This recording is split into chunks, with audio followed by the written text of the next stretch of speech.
The midnight train, the last ride of the dead, it was exactly 12:03 a.m. when Jason's phone buzzed, a text from his best friend. "Eli, you still up for it? Tonight's the night." Jason hesitated. The idea of standing by Ravenwood Tunnel, the same spot where a freight train derailed 50 years ago, sounded insane. But they'd been chasing urban legends all summer, and the midnight train was the crown jewel. Everyone in town knew the story. A ghost train that thundered through the valley every leap year, carrying the souls of those who died in the crash. No track vibrations. No sound until it was too late. They say the conductor still leans out, asking for one last passenger. By 12:30 a.m., Jason and Eli were standing by the rusted rails. The night was silent except for the whisper of trees. Jason's flashlight flickered across the black mouth of the tunnel, an endless void that seemed to breathe. Eli laughed nervously. "Think we'll actually see it?" Jason forced a smirk. "If we do, I'm getting it on camera." He raised his phone. The screen showed static for a split second, then something strange, a flicker of light deep inside the tunnel. No one believed the train existed. But what if belief wasn't required? A faint whistle echoed.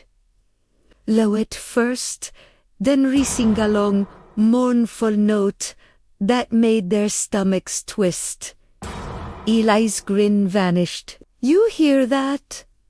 Jason nodded. His flashlight flickered again. The light grew brighter inside the tunnel, a glowing mist stretching down the tracks. And then he saw it.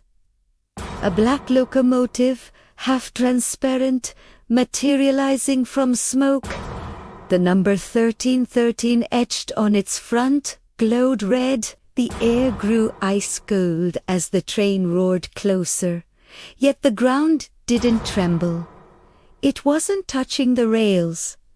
Sound without vibration. Light without heat. A machine without life. As the train passed, Jason glimpsed the passengers' gray faces pressed to fogged windows. Some had open mouths, as if screaming. Others were motionless, their eyes hollow and black. He stepped closer, filming. The screen crackled with static, but a figure appeared clearly.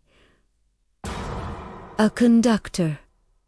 Tall and skeletal, wearing a tattered uniform and a cap that cast a deep shadow over his face. The man looked straight into the camera and smiled. Jason stumbled backward. "Eli, tell me you saw that?" But Eli didn't answer.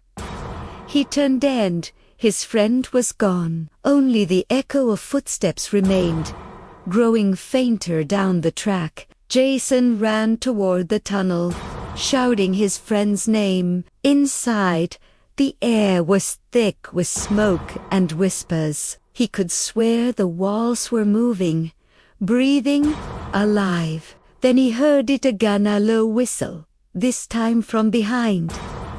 The train had stopped. Doors creaked open. A red glow spilled onto the ground like blood. From the doorway, the conductor stepped out.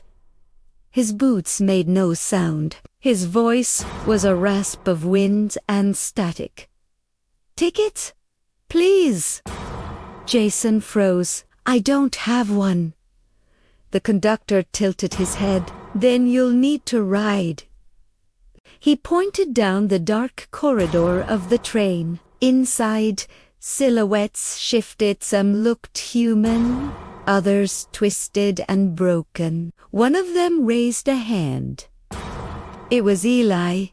His friend's eyes were wide and empty, his mouth moving soundlessly. Jason stumbled backward, tripping on the rails. He wanted to run, But something invisible gripped his legs a pull, cold and magnetic, dragging him toward the open door. He dropped his phone. The screen shattered, showing one last frozen image. The conductor's face, now inches from the lens. Jason screamed. Then everything went silent. At 6 a.m., a park ranger found Jason's camera near the tunnel entrance. The last video lasted exactly 2 minutes and 47 seconds. It ended with a view of the empty tracks. Then, faintly, a whistle. But there was one final frame. Most people didn't notice the reflection on the phone screen. 2 figures standing behind whoever held the camera, and one of them was wearing a conductor's hat. A week later, Eli's parents got a message from an unknown number.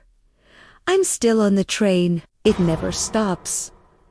The police traced it to an abandoned signal tower right beside Ravenwood Tunnel. No one was there. Just a faint smell of iron and smoke. Everyone tells ghost stories for fun, thinking fear makes them stronger. But fear isn't always a shield. Sometimes it's an invitation.